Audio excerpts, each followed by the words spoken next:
Document retention is always a questionable area for employers, and particularly for I-9s with the penalties, as we've discussed.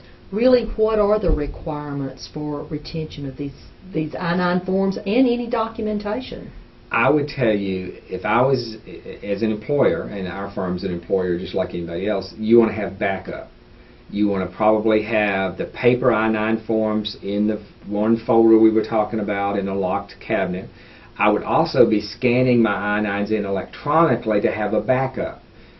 Say maybe I get an ICE officer coming for an audit, and I want to produce copies of the I-9 forms. I want to have a backup copy to make sure that I can locate them in a short time notice, especially if I've got multiple locations, and I just want to have a backup. I don't want to depend on that one file and not be able to find it.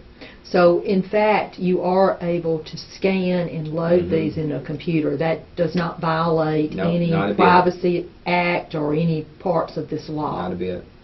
You do have certain requirements. Let's talk about the retention requirement. And this is kind of a nice little form to help you understand.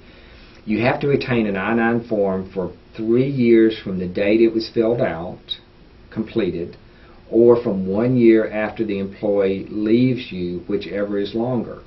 Say somebody has worked for me for 6 months. I've got to retain that I-9 form for 2 years and 6 months after they leave my employment. Say if they worked for me for 4 years, I've got to retain that I-9 for 1 year after they left my employment.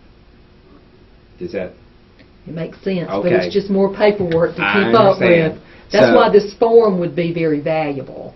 And what you need to do as an employer is set up a form retention, because you don't really want to keep I-9s that are 10, 15 years old. To the extent that maybe you made errors on those I-9s that weren't corrected and things like that, but you need to have an internal retention policy that complies with the statutory requirement.